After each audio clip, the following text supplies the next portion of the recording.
Halo Tribunnews, jumpa lagi bersama saya Reza bersama Saya Repli. dalam agenda acara selebrasi lokal 2026. Ya. Aduh, hari ini kita berdua aja Bung kayaknya nih Bung. Ya. Bapak lah ya, karena 3 pertandingan ini kayaknya cukup krusial. Nah, sekarang kita bahas yang pertama yaitu Spanyol versus Austria. Ya. Tapi sebelum itu bagaimana kondisi Argentina? Hehehe. Flashback sedikit. Karena saya tahu Anda penggemar Argentina, sedangkan saya penggemar Brasil. Masih amankah Argentina sampai saat ini? Argentina kan belum main ini, Sa. Oh, belum Ya. Cuma main. kalau melihat hasil dari beberapa pertandingan kan yang sudah jalan di 32 besar ini kayak Brazil, Hmm, Inggris, Jerman, ada beberapa yang sudah tersingkir klub besar. Nah, ini juga patut jadi perhatian lah untuk Argentina ya. Walaupun memang lawannya memang Tanjung Verde, tapi kita lihat dari negara-negara benua Afrika nih semangat pantang menyerahnya tuh sangat tinggi. Sayangnya mereka nih dari sekian sudah yang jalan ini terakhir Senegal musuh Belgia ya. ya. Sudah unggul 2-0 malah kalah jadi 3-2. Nah, ini tingkat fokus mental dari tim-tim benua Afrika ini masih belum Ya. menyamai standar pemain-pemain Eropa lah gitu, Sa. Oke, tapi kita tidak akan membahas soal Argentina dan versus Tanjung Verde ya. Nanti ya. Nanti ya. Sekarang kita bahas Spanyol versus Austria dulu deh, Bung. Ah, Ini nih, waduh. Coba deh dijelaskan nih gimana kondisi prediksi ya, pertandingan ini. dua negara yang ada di benua Eropa ya. Jadi tidak heran kalau mereka nih memang sudah beberapa kali bertemu, baik itu persahabatan ataupun ajang-ajang resmi seperti Euro ataupun mungkin sekalipun di Piala Dunia. Jadi total pertemuan mereka juga sudah lumayan kan 16 pertemuan kan. Ya. Tetapi memang Spanyol masih mendominasi lah dengan 9 kemenangan. Ya, dan memang dari Austria ini sendiri memang regenerasinya kalau aku lihat agak lambat, Sah. Oh, oke. Jadi pemain-pemain senior masih tetap dipakai kayak gitu kan. Oke. Dan pemain-pemain mudanya belum terlihat ada yang menonjol. Berbeda Spanyol, kalau ya. misal dengan Spanyol kan. Spanyol yang memang selalu regenerasinya berganti. Era Xavi Iniesta berakhir, sekarang ada era Pedri, ada era Rodri, ada era Lamine Yamal segala macam lah. Itu memang eranya berganti, tetapi memang secara pertemuan kedua ini memang Spanyol masih mendominasi lah.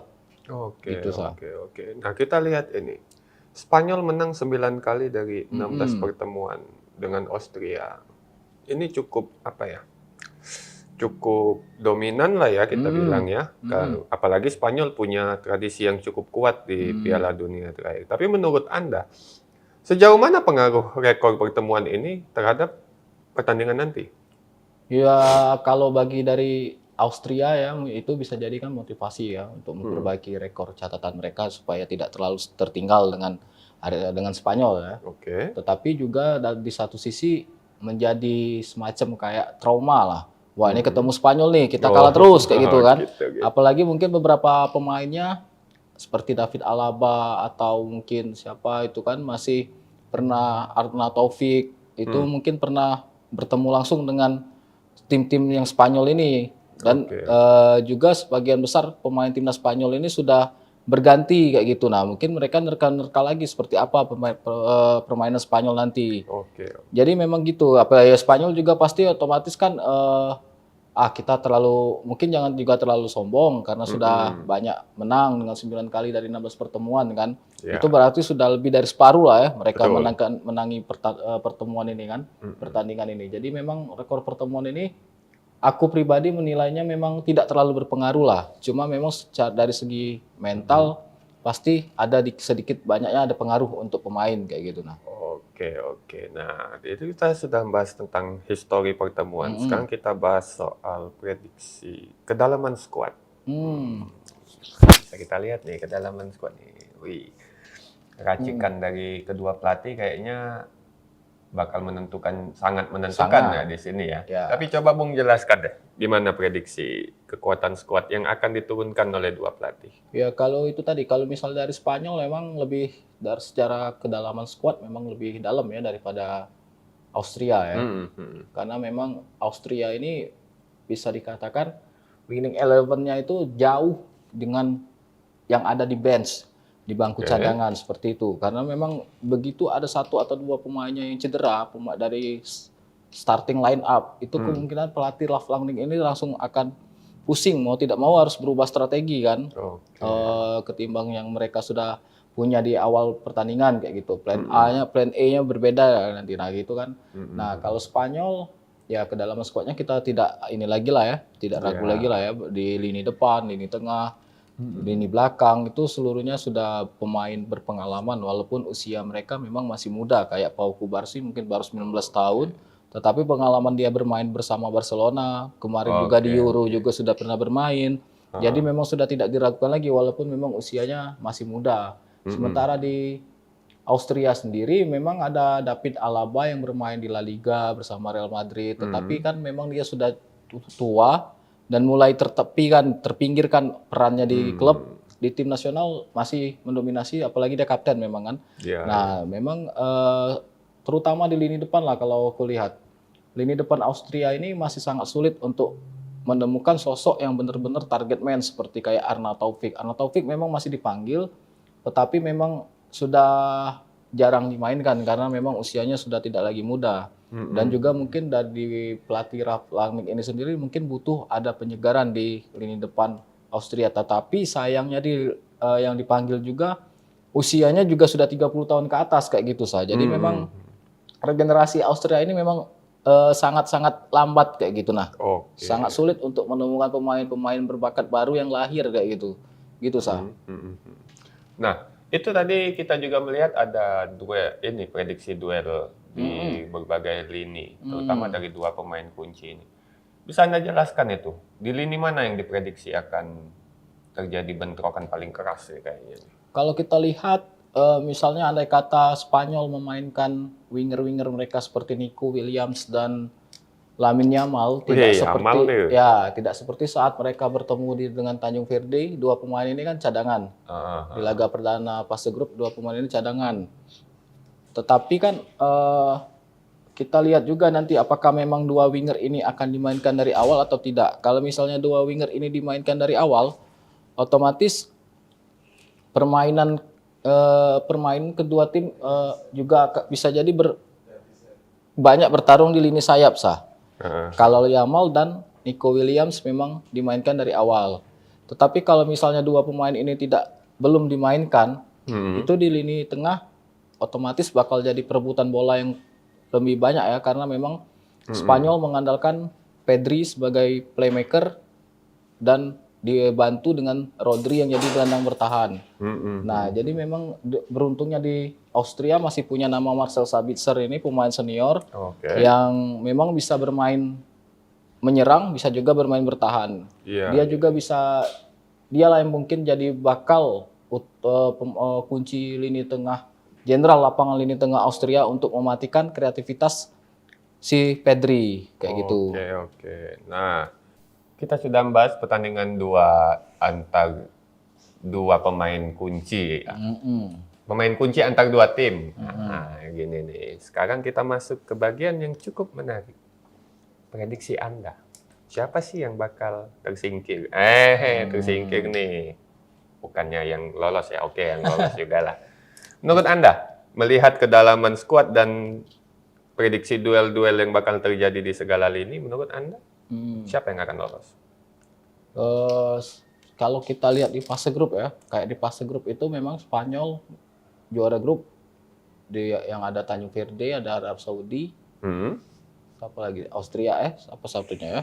Nah, itu kan mereka juara grup, tetapi memang dari segi permainan, pengamat-pengamat bola ataupun pecinta sepak bola nih masih berasa Spanyol ini di bawah form terbaik mereka bermain terlalu banyak menguasai bola dan kurang adanya kreativitas ataupun seperti kayak umpan-umpan terobosan dari Pedri, Lamine Yamal yang diharapkan bisa tampil wah gitu kan, tampil gacor dengan kemampuan dia dribbling melewati 1, 2 atau 3 pemain. Nah, tetapi ini belum terlihat di fase grup. Nah, kita harapkan memang di babak 32 besar ini mau tidak mau Spanyol harus mati-matian karena kalah bakal tersingkir kan, pasti Ya. tersingkir kan. Betul. Nah, sementara Austria sendiri kalau kita mengacu saat mereka melawan Argentina, itu banyak yang menilai permainan Austria bagus. Cuma kalahnya karena memang kualitas lah ya, kualitas pemain dan ada keberadaan, maaf nih, keberadaan Messi kan. Nah, skalanya di situ. Dan yang aku lihat di waktu PR besarnya Austria ini saat melawan Argentina itu ialah di strikers lah. Sebenarnya pemain tengahnya, pemain belakangnya sudah bagus, tapi penyelesaiannya belum ada saat itu. Seorang finisher sejatinya belum terlihat di laga melawan Argentina. Nah, kalau kita mengacu dari pertandingan di grup ini, ya memang masih abu-abu ya, walaupun ya memang pastinya kan memang belum bertanding, tetapi memang masih abu-abu karena Spanyol memang masih di bawah form terbaik mereka untuk bermain kan. Tidak seperti Prancis yang langsung on fire di fase grup, langsung memperlihatkan gaya bermain mereka yang bagus. Tidak juga seperti misal kayak Jerman yang sempat tancap gas di awal-awal babak fase grup, walaupun memang pada akhirnya harus tersingkir di 32 besar. Nah, berbeda dengan Spanyol ini. Spanyol ini memang masih di bawah ekspektasi banyak orang lah. Tetapi kalau kita harapkan nanti kalau misalnya lawannya ini bisa dikatakan tidak berbeda jauh ya, walaupun memang dari segi kualitas Spanyol ini masih unggul. Tetapi Austria bisa dikatakan lebih unggul dari faktor pengalaman pemain-pemainnya kayak gitu kan. Nah, ketat yang pasti ketat, tetapi mungkin aku berharapnya sih Spanyol tetap lolos kayak gitu kan. Spanyol tetap Spanyol lolos tetap ya. lolos ya. Ini kan kalau tidak salah Spanyol bakal bertemu Prancis enggak? Tidak ya? Kayaknya enggak. Nggak tahu kalau di dua atas selanjutnya ya. Untuk Spanyol ya bakal berjalan ketat. Sepertinya ya. Aku berharapnya Spanyol karena di situ ada Lamine Yamal ya.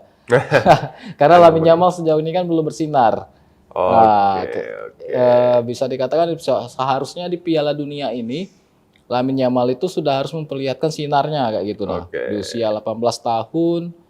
Berarti kalau dia Euro 20. Nah, itu kapan lagi kayak gitu. Nah, ini momentum dia untuk tampil bagus untuk mengangkat negaranya kayak gitu. Kemarin Euro sudah bisa. Nah, ini tantangan barunya ialah Piala Dunia kayak gitu, Sa.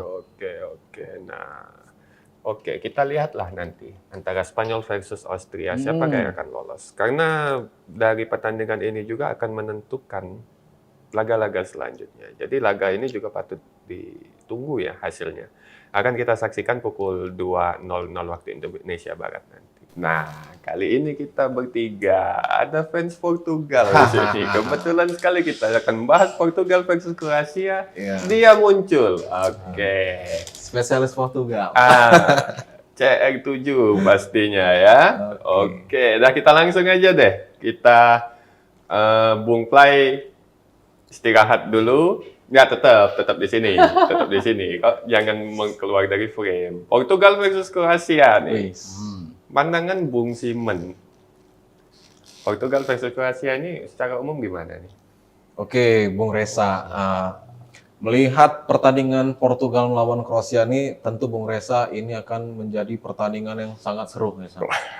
Kenapa bisa dibilang sangat seru? Karena Portugal dan Kroasia ini tidak mendapatkan hasil maksimal di babak penyisihan, di mana kedua tim menjadi runner up masing-masing di grupnya, di mana Portugal runner up di grup Kolombia dan Kroasia di Inggris kan.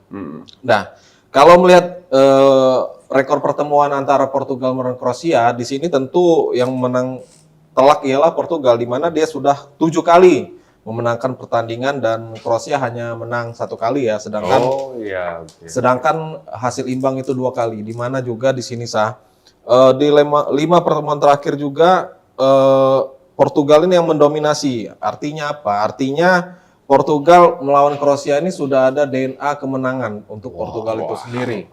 DNA kemenangan. Betul. Tahan dulu Bung Play. Nah, apalagi Portugal ini ya kita ketahui ya, dia saat Piala Dunia 2002, 98, Portugal tuh dikenal sebagai tim mediocre, tim mediocre di Eropa. Kenapa gitu? Karena meskipun diisi oleh pemain berkualitas seperti Rui Costa, Nuno Gomes, Luis Figo, Manise dan Pedro Pauleta. Ternyata Portugal sebelum Euro 2024 itu adalah tim mediocre. Dan masuk di Piala 2026 dengan rising star Cristiano Ronaldo, akhirnya Portugal menjadi tim super di kawasan Eropa bagian selatan bersama Spanyol dan Italia. Nah, di sini Portugal tentu dia akan berambisi tentu harus bisa mengalahkan tim Kroasia dari negara Eropa bagian tengah ya. Artinya apa? Di sini Portugal menyimpan kekuatan untuk melawan Kroasia di babak 32 besar ini. Yang kita ketahui Jenderal lini tengah Portugal masih solid, di antaranya diisi oleh Bruno Fernandes, kapten Manchester United, Vitinha, pemain PSG dengan duetnya João Neves ya. Di situ memang kalau kita melihat memang 3 pertandingan terakhir Portugal agak membosankan saya. Karena bermain jujur saja memang sebagai penonton tentu agak sedikit kecewa di mana Vitinha terasa sangat sering mendelay bola. Dia tidak berani menusuk atau mengumpan long ball atau true pass, dia tidak berani Vitinha. Dan di sini juga tidak ada Ronaldo sentris di 2026 Sa. Kenapa gitu Sa? Karena memang Portugal di bawah asuhan Roberto Martinez ini tentu dia bermain sebagai tim. Meskipun banyak pandangan orang Portugal itu adalah Ronaldo, di mana bola harus mengalir ke kepala dan kaki Ronaldo. Tentunya di tahun ini tidak Sa. Kita ketahui seperti lawan Uzbekistan ada sosok Rafael Leao kan, di mana dia mencetak gol bisa saja dia mengoper Cristiano, tapi saat diwawancara oleh media Rafael Leao mengaku bahwa dia mencetak gol langsung itu karena disuruh oleh Cristiano Ronaldo. Begitu Sa. Artinya Portugal di sini lebih solid ya untuk kompleksitas tim dan kreativitas memang agak kurang, tapi untuk tim dia agak solid. Nah, sedangkan di Kroasia sendiri, nah kalau kita berbicara Kroasia tentu tidak lepas dari sosok peran Luka Modric dan pemain muda mereka Baturina ya. Kita ketahui memang Luka Modric ini ya tidak tergantikan di lini tengah Kroasia gitu. Apalagi kita ketahui Kroasia memang juga sebagai finalis di 2018 kalah melawan Prancis di partai final. Nah di sini Kroasia tentu memiliki target ambisi juga agar bagaimana bisa mencapai semifinal itu. Tapi ya dengan adanya Portugal tentu Kroasia akan sedikit kesulitan, apalagi di bracket bagian Portugal ini tentunya tidak semudah yang dibayangkan orang. Jika Kroasia berhasil mengalahkan Portugal, maka bisa ditunggu oleh Spanyol yang kemungkinan besar akan menang melawan Cabo Verde nanti kan sebelum ini. Dan jika Kroasia itu pun menang juga, akan kemungkinan besar juga akan ketemu Prancis. Nah, di sini ya mungkin untuk membalas dendam melawan Prancis agak sulit karena harus terganjal dengan kehadiran Portugal itu Reza. Oke, tapi kalau kita lihat di bagan tadi itu 7 kali kemenangan untuk Portugal, 1 kali kemenangan untuk Kroasia. Bagaimana Bung Fly melihat ini? Apakah dengan histori pertemuan ini bisa dikatakan Portugal diunggulkan dia? Ya kalau dari statistik memang diunggulkan ya, apalagi memang selain statistik juga dari kualitas pemain Portugal dan Kroasia juga saat ini kan. Kroasia ini memang terlambat juga lah dalam segi untuk regenerasi pemainnya kayak gitu. Memang sudah ada di posisi back mereka sudah ada nama Gvardiol dan ada nama Stanisic yang bermain di Munchen. Itu memang bisa dikatakan sebagai perwakilan generasi baru era pertahanan untuk tim Kroasia. Tetapi mereka ini sulit untuk mencari striker baru dan playmaker atau pemain gelandang yang bagus gitu Nasa. Tapi untungnya di Kroasia untuk tim saat ini, itu di Kroasia itu pemainnya memang sudah berpengalaman di liga-liga besar. Ada Pasalic di Serie A bersama Atalanta, tentunya Modric bersama AC Milan, juga ada Kovacic bersama Manchester City, ada Baturina bersama Como di Serie A juga. Nah itu memang nama-nama ini memang secara nama besar masih kalah dengan Vitinha, João Neves, ataupun Bruno Fernandes. Tetapi mereka kan secara tim, akan bermain secara tim, secara kompak gitu. Nah, yang aku garis bawahi dari Portugal dan Kroasia ini yang bisa jadi bumerang ataupun kelemahan, justru jadi kelemahannya untuk Portugal. Portugal ini ya benar kata Bung Simon tadi, mungkin sudah bermain secara tim, sudah bermain tidak lagi Ronaldo sentris. Ronaldo sentris, kan? betul. Nah, tetapi memang ada peluang, masih ada beberapa segelintir sifat egois itu muncul, tetapi bukan dari Ronaldonya, bisa jadi kayak Bruno Fernandes yang kepingin show up kayak gitu kan. Ya, dia pernah kita yang waktu viral dia bola yang harusnya dia tendang tetapi diambil oleh Ronaldo kayak gitu. Waktu di laga melawan Kongo. Nah, ini bukti betapa memang pemain-pemain Portugal ini merasa kayak, terutama Bruno ya, yang aku lihat ini pandangan aku, Bruno, terutama Bruno Fernandes itu sudah harus memang merasa sudah harus ini saatnya aku lebih untuk berprestasi kayak gitu, nah secara individu, karena selama ini kan memang Portugal ya sudah lebih dari 1 dekade lah mungkin ya di bawah bayang-bayang seorang Ronaldo kayak gitu. Berarti kalau menurut Anda, apakah di laga Portugal versus Kroasia ini tim Portugal akan dalam tanda kutip ya menghilangkan dominasi Ronaldo? Kemudian untuk bermain secara tim, karena selama beberapa tahun belakang kita tahu sendirilah ketergantungan terhadap Ronaldo ini cukup tinggi ya. Nah, apakah di melawan Kroasia ini mereka akan menghilangkan itu? Bukan menghilangkan ya, Bung, bahasanya mengurangi. apa ya? Mengurangi lah ya, mengurangi ketergantungan itu. Gimana, Bung Pai? Sebenarnya ya seperti Bung Simon bilang tadi ya, sudah terlihat di fase grup itu sebenarnya memang sudah bermain secara tim. Tetapi kan memang Ronaldo ini kan posisinya di striker ya, striker utama kan. Mau tidak mau memang bola harus ke dia kayak gitu. Nah, harus. Ataupun ya karena tidak mungkin kan pemain depan tidak diumpan ya. Untuk apa fungsi dia di depan kayak gitu kan. Betul. Jadi memang fungsi tinggal bagaimana nantinya Ronaldo kalau dia memang tidak egois lagi seperti beberapa tahun yang belakangan ini. Nah, itu bisa jadi dia peran dia ada yang bilang kan kayak gini, tugas Ronaldo itu bukan sekedar mencetak gol, tetapi nama besar dia itu bikin back itu sudah keger duluan, takut duluan kayak gitu. Nah, gugup duluan kayak gitu. Nama besar Ronaldo. Jadi apapun pergerakan Ronaldo itu mau tidak mau mungkin akan dijaga oleh 2 orang kayak gitu sah. Tugas dia apakah cuma untuk membuka ruang ataukah untuk memantulkan bola. Nah, itu bisa jadi kan peran baru untuk seorang Ronaldo. Tidak harus dia ini mencetak gol kayak gitu. Nah, dan juga termasuk juga eksekutor bola bebas, tenang bebas yang pernah diambil oleh Nuno Mendes ya, yang dia gol kan. Harusnya itu bisa yang selama ini memang Ronaldo yang mengambil. Nah, peran-peran kayak gitu yang harusnya mungkin bisa jadi dijalankan oleh Ronaldo kayak gitu sah. Bagaimana dengan Bung Simon melihat pertarungan antara, kita langsung ke lini depan lah ya, duel lini depan nih antara Ronaldo versus Luka Modric. Apakah Luka Modric ini bisa mengimbangi ya untuk jumlah produktivitas di laga Portugal versus Kroasia ini, Bung Simon?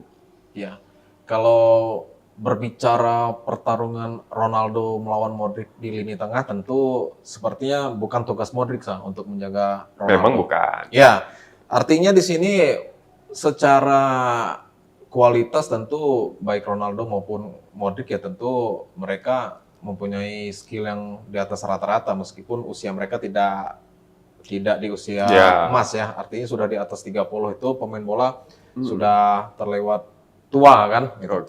Tapi memang Modric di sini kita kenal sebagai orang yang sosok yang cerdas lah. Dia sukses bersama Madrid dan sukses juga bersama AC Milan, dan di sini Kroasia juga mendapat suntikan semangat untuk melawan Portugal. Benar apa kata Bung Fly tadi bilang, setiap tim yang bakal bertemu Cristiano Ronaldo ini seperti ada positif dan negatifnya. Positifnya memang seluruh pemain Kroasia pasti akan semangatnya berkali-kali lipat bagaimana saya harus bisa mengalahkan Portugal di mana Ronaldo bermain. Nah, negatifnya memang tentu benar kata Bung Play tadi, barisan pertahanan akan sedikit gugup karena segan ya dengan kemasyuran sosok Cristiano Ronaldo ini. Apalagi dengan golnya kan. Apalagi kalau Ronaldo kan? Ya betul. Jadi Ronaldo ini memang menjadi menjadi fenomena di 10 tahun terakhir di sepak bola bersama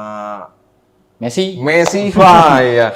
Jadi memang adanya Ronaldo dan Messi di Argentina tentu itu menjadi satu potret yang tidak bisa terulang kembali, satu dua dekade kemudian, meskipun saat ini ada Haaland, ada Yamal, ada Mbappe. Ya. Mbappe, tapi hal itu tidak bisa menggantikan peran dari Messi dan Ronaldo yang begitu wahnya menghipnotis seluruh pencinta sepak bola di dunia ini. Dan balik lagi antar duel Ronaldo dan Modric, ya tentu Ronaldo di sini saat pertandingan nanti aku prediksi memang dia akan sebagai pemantul dan pengalihan perhatian dari barisan pertahanan Kroasia. Di mana Portugal sendiri kita ketahui pelatih mereka Martinez tentu masih mengandalkan sosok Pedro Neto dan Joao Felix ya di sisi sayap, di mana mereka saat melawan Uzbekistan maupun Kolombia memang terlihat ya peran mereka cukup penting. Nah, yang menjadi catatan di sini tentu Modric saat mereka mengalahkan Ghana ya di pertandingan terakhir dengan kemenangan 2-1. Modric juga mendapatkan rating yang cukup tinggi, yaitu rating 7 ya versi apa namanya? Google ya. Artinya di sini peran Modric juga sangat penting, dibantu dengan sosok ada namanya Petar Sučić dan Nikola Vlasic di Kroasia. Nah, yang menjadi sorotan tentu ujung tombak dari Kroasia sendiri, di mana pelatih Zlatko Dalic waktu melawan Ghana dia menempatkan sosok Ante Budimir. Nah, Ante Budimir memang kan kita ketahui untuk skill memang agak skill itu mungkin di bawah Mandzukic ya, yang kita ketahui house goal, bagaimana dia penempatan positioning bola. Nah, tapi di sini yang menjadi catatan juga tentu sosok Andrej Kramaric ya. Andrej Kramaric ini striker veteran lah dari Kroasia, memang belum diturunkan oleh pelatih Dalic saat melawan Ghana juga. Tentunya mungkin di sini ada kemungkinan besar ada strategi pelatih Kroasia agar tidak bisa dibaca oleh Martinez. Apalagi Kroasia ini kan kita tahu semangat fighting spiritnya memang sangat tinggi, dan untuk komposisi pemain memang ya bisa dibilang memang masih di bawah skuad Portugal, tapi untuk solid ya cukup solid Kroasia ini karena dia bisa mengalahkan Ghana, yang dimana Ghana sebelumnya bisa menahan imbang Inggris gitu, Bung Reza. Oke, sepertinya fans Messi dan fans Ronaldo ini Damai, tenang. damai dan tenang. Fans Neymar ini nggak bisa ngomongin. Bagus sekali main soalnya. Udah 3 kali. Oke, sekarang langsung saja deh. Portugal versus Kroasia. Menurut Bung Simon, Aku pasti Portugal lah ya. Skema apa yang bakal dipakai Portugal saat mereka kita prediksi menangkan deh? Nggak mungkin lah Bung Simon prediksi Portugal kalah ya. Menurut Anda skema apa yang akan Portugal pakai untuk mengalahkan Kroasia ini? ya, kalau skema tentu Martinez tetap mengandalkan 4-2-3-1 ya, di mana barisan pertahanan tentu masih digalang oleh Ruben Dias ya, yang kita tahu memang solid dan cukup susah ya kalau musuh untuk menembus barisan pertahanan Portugal. Nah, di sini ya menjadi sorotan juga peran dari Nuno Mendes, yang kita ketahui dia setiap bermain pasti menjadi sasaran dari musuh. Artinya Nuno Mendes ini pergerakannya selalu dikunci oleh pemain tengah dari lawannya maupun dari barisan pertahanan. Nah, di sini harus peran Roberto Martinez juga harus memaksimalkan 3 gelandang serang mereka, 3 gelandang elegan mereka yang kita ketahui memang sudah sudah malang melintang lah di klub masing-masing. Nah, yang menjadi sorotan tentu Ronaldo harus dimainkan bukan dicadangkan untuk melawan Kroasia nih. Oh gitu. Memang ada opsi dicadangkan kah? Nah, Pelatihnya berani nggak cadangan Ronaldo? nah, pasti dimainkan. Kenapa? Nah, itulah tadi kenapa Ronaldo harus dimainkan, karena ini untuk menjadikan perhatian pengalihan dari barisan pertahanan Kroasia itu sendiri. Nah, makanya Ronaldo harus dimainkan oleh Roberto Martinez ini. Nah, sedangkan kita ketahui Vitinha di PSG dia sangat mudah ya untuk melepaskan umpan, baik Vitinha maupun John Neves ke striker PSG. Ya di situ ada ada Dembele, ada Barcola, dan ada Kvaratskhelia kan. Tapi memang ini bukan PSG, tapi inilah Portugal. Portugal kita ketahui pemain PSG adalah Gonçalo Ramos ya, tapi Ya. tidak menjadi pilihan utama Roberto Martinez di tim Portugal. Nah, di sini tentu Portugal harus bisa memaksimalkan kreator serangan dari 3 gelandang mereka gitu. Jadi kemungkinan besar Portugal untuk menghadapi Kroasia ini dia tetap akan melakukan penguasaan bola saat tidak terburu-buru, di mana kita ketahui pasti seluruh back pasti akan menjaga Ronaldo dan bola itu pasti banyak didelay oleh Vitinha dan Bruno ya. Jadi Portugal tidak akan melakukan attack seperti tim Prancis yang menggila ya, gimana di setiap bermain dia selalu attack, tidak pernah mengendorkan serangan. Nah, namun untuk melawan Kroasia ini tentu Portugal akan lebih banyak mendelay ya, lebih banyak kepada penguasaan bola gitu. Nah, sedangkan Kroasia tentu dia tetap masih mengandalkan sosok Livakovic ya di Kiper. kiper ya, di penjaga gawang. Nah, di sini tentu ada sosok Guardiol ya, meskipun dia terakhir melawan Ghana dia di posisi cadangan, tidak dimainkan. Dan ya ini tentu menjadi artinya menjadi strategi sendiri bagi Zlatko Dalic untuk melawan Portugal nanti, karena kita tahu memang Portugal ini ya semangat untuk kemenangannya tentu sangat tinggi, apalagi mereka ingin mencatatkan sejarah bagaimana di tahun ini bisa mau final melawan Argentina, meskipun agak sulit karena sudah ada Prancis gitu loh. Nah, artinya Kroasia tentu dia akan bermain ngotot gitu ya. Dia tidak akan menahan-nahan bola atau mendelay bola seperti Portugal, karena Kroasia ini tanpa beban gitu ya. Kalau sudah kalah, menang ya menang gitu. Artinya Kroasia akan nothing tulus gitu. Yang menjadi beban tentu Portugal di sini, karena Cristiano bermimpi ingin mendapatkan final pertamanya melawan Argentina gitu di tahun ini, kemungkinan ya. Nah, tapi di sini ya kita menjadi sorotan juga sosok Ivan Perisic ya. Jadi dia terakhir melawan Ghana dia menjadi wingback kiri.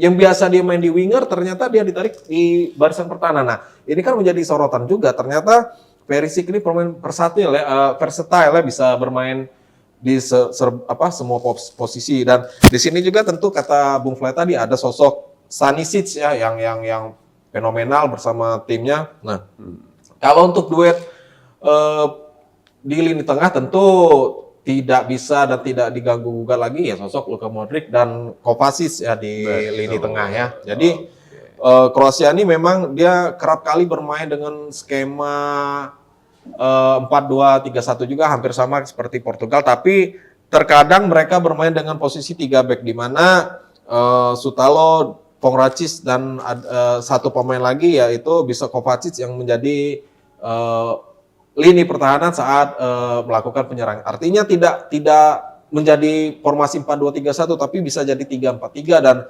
3-5-2 gitu. Nah, untuk barisan pertahanan tentu sosok sang wonderkid Baturina ya, di mana dia tetap pasti kemungkinan besar akan dimainkan bersama Vetar Sucic ya, yang kita ketahui dia mencetak gol melawan Ghana. Nah, satu sosok lagi tentu menjadi sorotan adalah Nikola Vlasic yang menjadi penentu kemenangan Kroasia atas Ghana ini juga terakhir mendapatkan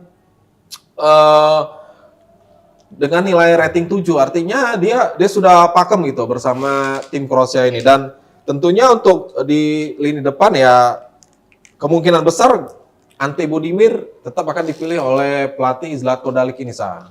Oke. Bagaimana dengan Bung Play? Apa Prediksi nih, Sa? Anda terhadap ini pertandingan 2 ini. Siapa yang bakal lolos? Jadi kesimpulannya Simon Tetap Portugal. menjagokan Portugal. jagokan Portugal. Nah, Menjagokan Portugal. Jagokan Portugal. Ya, tadi seperti aku bilang tadi ini ketat ya, karena memang gaya main mereka kedua tim ini beda. Satu dalam tanda kutip hobi berlama-lama menguasai bola, seperti ada Vitinha, ada Bruno Fernandes, ada juga Rafael Leao kalau misalnya dia main. Nah, beda dengan halnya dengan Kroasia. Kroasia ini bermain lebih cepat mereka ini. Tuh umpan-umpan pendek langsung ke depan kayak gitu. Nah, dan memang Kroasia itu hampir dalam berbagai pertandingan melawan klub-klub besar, mereka ini tidak pernah mendominasi permainan kayak gitu. Mengandalkan serangan balik, mengandalkan serangan pragmatis lah kayak gitu sah. Jadi cepat memang, tetapi memang disiplin, sulit untuk ditembus oleh pemain-pemain tim-tim yang bermain menyerang kayak gitulah. Tapi kalau misal kita melihat mereka melawan Inggris yang bisa mencetak 4 gol ke gawang Kroasia, nah ini tentu jadi ada lubang di Kroasia ini. Padahal di situ ada nama Guardiol. Guardiol ini kan bukan lagi Piala Dunia yang pertama dia, ini sudah Piala Dunia kedua dia juga sudah bermain bersama Manchester City. Jadi pengalamannya itu sudah bagus seharusnya tuh. Tetapi ketika melawan Inggris, mereka bisa dibobol 4 kali kayak gitu. Nah ini jadi pertanyaan besar, apakah memang backnya yang kurang berperan atau mungkin dari gelandang kayak gitu. Kalau di mataku memang di gelandangnya ini memang agak kurang di Kroasia ini. Kurang pressure-nya kurang ketat, dan kalau tidak salah kan saat melawan Inggris juga Modric juga diganti, tidak bermain full 90 menit. Jadi artinya memang padahal di beberapa nama di skuadnya Kroasia itu gelandangnya ini memang tipe-tipe gelandang petarung. Kovacic memang sudah jadi cadangan, tetapi memang ada nama Pasalic, ada nama Modric. Nah ini sebenarnya petarung lah. Mereka ini diharapkan nanti saat melawan Portugal itu mematikan kreativitas dari João Neves, Vitinha dan Bruno Fernandes kayak gitu. Nah, jangan sampai mereka ini ya oke berlama-lama, tetapi jangan sampai membuat kejutan dengan umpan-umpan terobosan atau mungkin melakukan tusukan. Vitinha yang sering melakukan tusukan kan, atau jangan sampai pengamatan mereka lepas seperti saat João Neves mencetak gol ke gawang Kongo. Itu kan dia maju coming from behind nih. João Neves nih dari lini kedua ke depan kan untuk mencetak gol tandukan. Nah, ini yang jadi patut perhatian jadi lini tengah Kroasia. Jadi yang aku soroti Kroasia bisa mengimbangi Portugal dengan catatan lini tengahnya tampil maksimal kayak gitu. Karena dari back-backnya sendiri sudah aku yakin back-backnya ini sudah bukan pemain yang ini lagi kan, pemain yang kurang berpengalaman lagi, sudah Stanisic, Gvardiol, itu sudah bermain di level-level tinggi bersama klub dan negara mereka kan. Ya, jadi PR Kroasia melawan Portugal ini menurut aku ada di depan dan di tengah.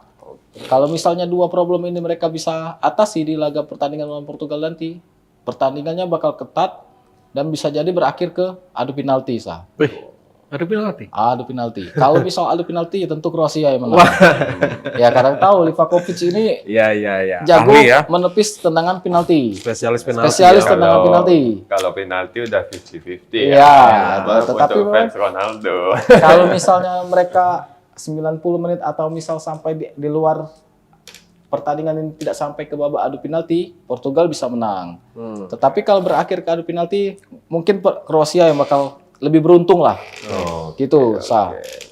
Kalau Bung Plat memprediksi penalti, kalau aku menit berapa? memprediksi Portugal menang di 90 menit ini Sah dengan selisih 2 gol. Wah, selisih 2 gol. Selisih 2 gol untuk kemenangan Portugal. Prediksi yang cukup menarik, tapi tetap saja di penentunya ialah di pertandingan nanti. Besoknya jam 6 ya. Hari ini jam 6. Oh, Jumat jam 6. Iya. Kita syuting udah malam, Pak. Oh iya, mantap ya.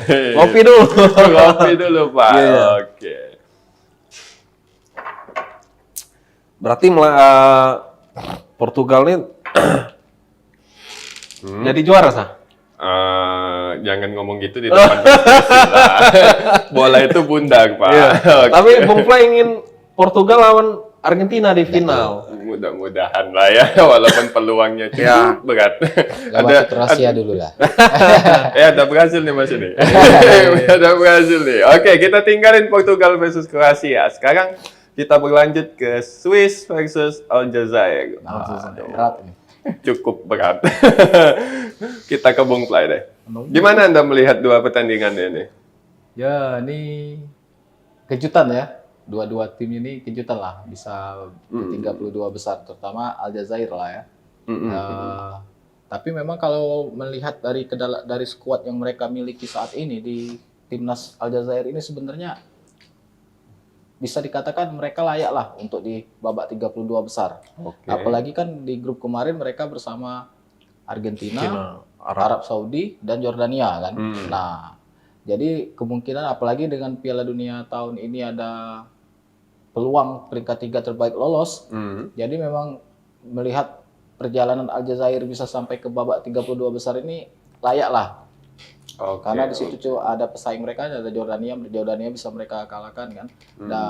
Dan itu pertama, dan kedua itu tadi dari skuad mereka sendiri tanpa kita pecinta bola yang mungkin perhatiannya lebih fokus ke negara-negara besar kayak Argentina, Brazil atau Portugal atau Prancis, rupanya di Aljazair ini sendiri skuadnya juga mantap-mantap sah. Oh gitu ya. Nah, Mantap-mantap nih. ya karena bertebaran di liga-liga besar Eropa. Seperti yang ada di layar kita nih, ada back Rami Bensebaini ini bermain di Dortmund.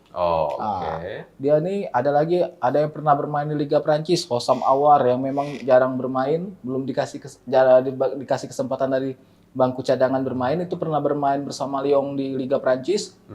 Ada juga tentunya Riyad Mahrez yang pernah bermain di Manchester City. Jadi memang dan juga kipernya nih anak legenda Zinedine Zidane, Lucas Zidane ini.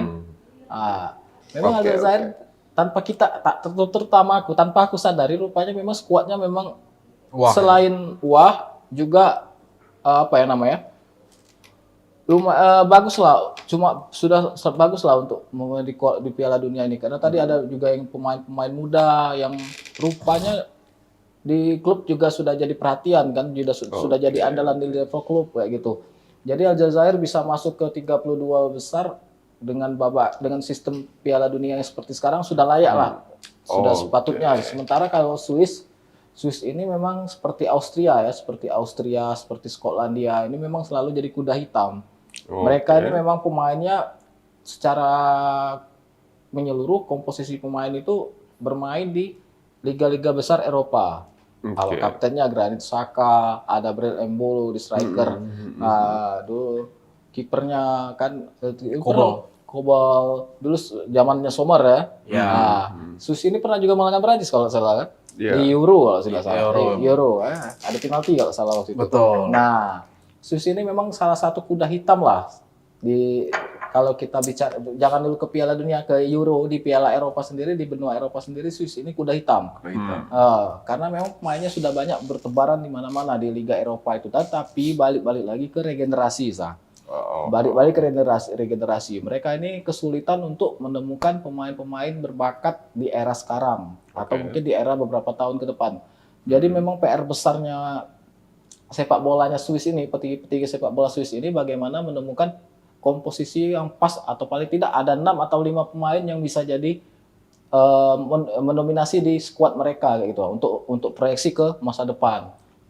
Sepak bola di Euro yang terdekat ini lah. Nah, tetapi kalau untuk pertandingan ke Aljazair musuh Swiss ini, bisa dikatakan dua negara ini memang layak untuk berada di 32 besar gitu, Tapi yang ke-16 besar kita belum tahu. Belum tahu karena mereka saling berhadapan kan. Nah, Bung Simon, kita lihat Aljazair versus Swiss ini menyimpan skuad yang cukup lah ya. Kalau menurut Anda di laga kali ini nanti pemain mana di antara dua tim ini ya satu-satu yang bakal jadi perhatian? Yang menjadi perhatian ya. Swiss melawan Aljazair, kalau kita berbicara Swiss ya tentu yang menjadi perhatian sosok kapten mereka, Granit Xhaka ya, di mana dia konsisten ya memimpin Swiss di babak penyisihan, di mana pertandingan terakhir mereka berhasil menang 2-1 melawan Kanada kan. Nah, di sini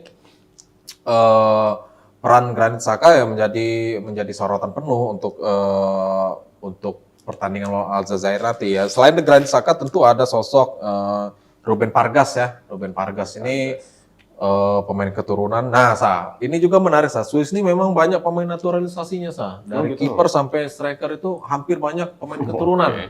Hampir sama kayak kita. Keturunan, bukan naturalisasi. Ada juga naturalisasi ya. Seperti Granit Xhaka kan tidak ada darah Swiss, tapi dia darah dari Albania. Dia memilih Swiss gitu karena faktor untuk inilah bermain kan lebih ke timnas. Nah, jadi kalau balik lagi, selain Granit Xhaka, selain Vargas ya tentu kipernya ya menjadi sorotan juga, si Gregor Kobel ini ya, kipernya Dortmund ya, di mana belum ada clean sheet ya. gitu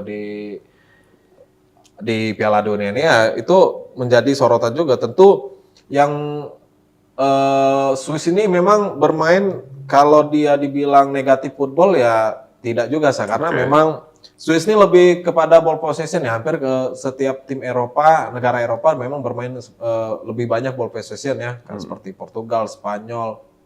Eh, berbeda dengan Prancis yang memang dia sudah menang di penguasaan bola tapi dalam hal serangan juga sering unggul. Nah, tentu ya kalau melihat Swiss ini ya agak apa ya? Agak sulit juga untuk mengalahkan Aljazair yang dibilang Bung Fly tadi kuda hitam juga ya Aljazair yang dimana berisikan materi pemain yang wah juga kayak ada Ben Saibaini kan tadi ada strikernya juga si Amin Guri ya. Nah kalau untuk berbicara langsung nih kalau berbicara pemain Aljazair ya tentu striker mereka ya Amin Gouiri ini ya pemain dari Olympique Marseille di Liga Prancis ya. Selain ada sosok Riyad Mahrez ya, dua pemain ini tentu menjadi sorotan kan.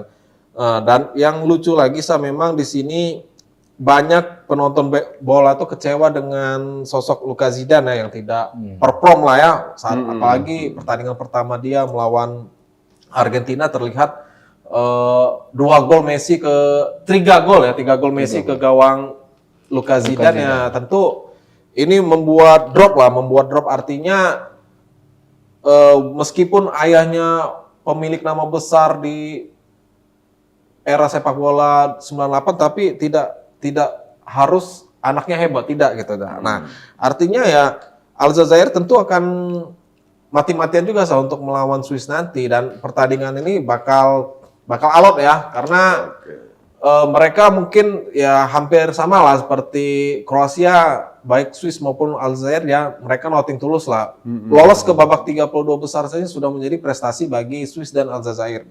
Nah, apalagi mereka juga harus saling mengalahkan. Artinya siapapun yang menang di babak 32 besar dan masuk di babak 16 besar ya itu tentu menjadi prestasi yang membanggakan bagi kedua negara. Dan yang menjadi catatan juga Aljazair ini sering telat ya, artinya telat panas gitu. Telat panas gitu. ya, jadi saat Aljazair terakhir melawan tim yang hasilnya 3 sama kan, di mana Riyad Mahrez mencetak gol kan itu kita melihat Austria ya. iya kita melihat agak kurang greget gitu. Artinya banyaklah menunggu ketimbang mengubah strategi gitu. Artinya di sini ya Aljazair harus ya sudahlah nothing tulus lah untuk melawan Swiss ini. Hasilnya bagaimana hasilnya nanti tidak mas, yang penting bermain bola, berikan yang terbaik, hasil itu ya sudah menjadi bonus akhir gitu. Oke, langsung saja deh. Aljazair, Swiss versus Aljazair. Menurut Anda siapa yang akan lolos? Nah, dan berapa skornya nih? Siapa dulu? Bung Fly? Ya Anda lah. Masih di Anda ini. Ya kalau melihat peluang siapa yang bakal lolos tentu kalau aku agak sedikit 55% Swiss. Oh gitu, Swiss Ya, ya. Swiss. Karena kita ketahui kalau dari turnamen besar seperti ini Swiss lebih berpengalaman ya, apalagi memang Swiss ini ya kita ketahui rata-rata pemainnya sudah malang melintang di klubnya masing-masing dan catatannya juga ya Swiss ini dia itu sudah seperti langganan turnamen gitu. Jadi bukan yang susah payah untuk melewati kualifikasi, tapi Swiss ini sudah menjadi langganan baik dia di Piala Dunia maupun di Euro gitu. Dan nah kalau Aljazair ini kenapa mungkin bisa menang asalkan bisa menyelesaikan sampai babak extra time akhir gitu. Artinya 120 menit mendapatkan hasil imbang ya. Dengan adu penalti kan kita tidak tahu bagaimana apakah Aljazair bisa menang lawan Swiss dengan hasil adu penalti nanti ya kita ketahui sudah 2 tim kuat Jerman dan Belanda yang gagal di penalti. Jadi kemungkinan besar ya Swiss yang ya. akan lolos ke babak 16 besar. Oke, apakah Bung Play sependapat atau punya pendapat beda nih? Beda saya. Beda. Nah, Oke. Siapa nih yang bakal lolos nih antara Swiss versus Aljazair? Ya kalau itu tadi balik ke kita lihat squad ya dari kedalaman squad Kalau pandangan aku, skuad Aljazair ini lebih apa ya? Lebih berkualitas ketimbang Swiss kayak gitu. Oh gitu. Kok gitu? Itu kan tanpa coba. kita sadari pemain Aljazair ini banyak yang bermain di liga-liga Eropa, man. Oke. Amin Gumi, Amin Amin Guiri Guiri tadi dari kan? Marseille, Dari Marseille. Nah, Ibrahim Azal Leverkusen ya. Leverkusen. Nah, itu memang dan market value mereka juga tidak main-main harganya. Dari segi harganya juga tidak main-main. Memang yang kurang dari mereka ini pengalaman. Ketimbang Swiss tadi memang ya Swiss lebih berpengalaman lah untuk menghadapi tekanan-tekanan besar seperti sekarang. Apalagi Swiss pernah mengalahkan Prancis di babak knockout segala macam di Euro. Nah, dan mereka juga keluar sebagai juara grup di Piala Dunia tahun ini. Sementara Aljazair peringkat 3 terbaik kan. Tetapi memang kalau misal itu pertama, selain karena memang faktor kualitas pemain, juga dari segi tim Aljazair ini kompak gitu nah. Mungkin dari Swiss juga mungkin masih menerka-nerka gaya main mereka seperti apa bakal diturunkan dimainkan melawan Swiss nanti kan. Jadi memang masih menerka-nerka Swiss ini. Sementara Swiss ya kita tahu sudah pemainnya juga mayoritas dari tahun ke tahun itu aja, tanda kutip itu aja, pemain tidak banyak mengalami perubahan kan. Di mana jenderal lapangannya masih Granit Xhaka, depannya masih Bril Embolo, cuma pergantian ada di posisi kiper dari Sommer ke Kobel. Justru ini malah sedikit mungkin penurunan karena Sommer kan kita tahu kualitas Sommer seperti apa dengan Kobel kan. Nah. Dan salah satu kunci kemenangan Swiss melawan Prancis waktu itu juga ada di Sommer kan, di kiper, di posisi kiper. Tetapi dengan catatan kalau misalnya mereka bermain di waktu normal atau di luar babak adu penalti, Aljazair kemungkinan besar bisa menang.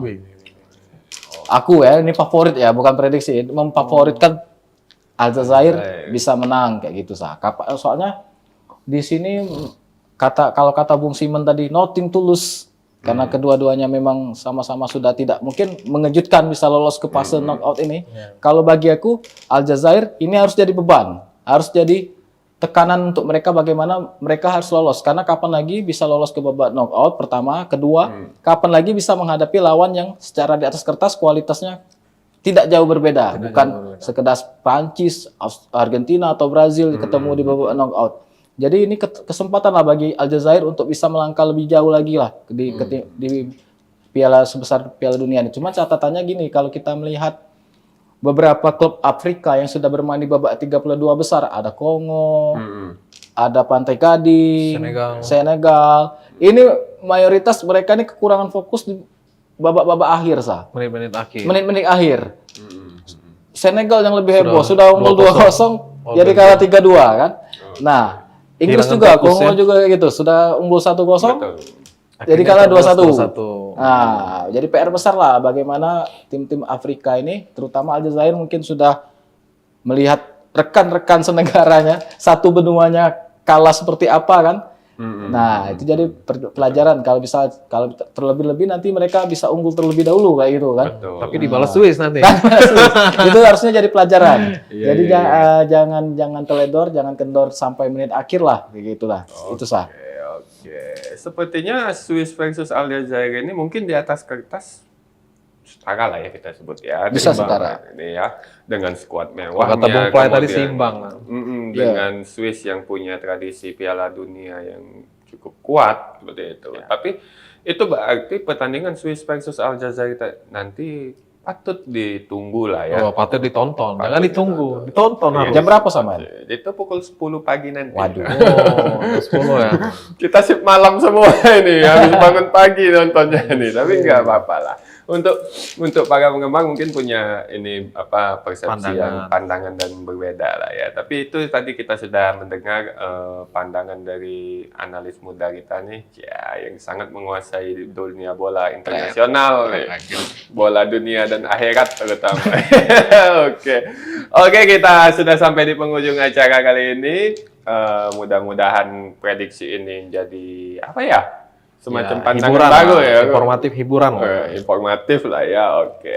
Langsung saja saya Reza. Aku Simon. Aku Repli. Sampai jumpa di selebrasi lokal 2026 selanjutnya. Bye-bye.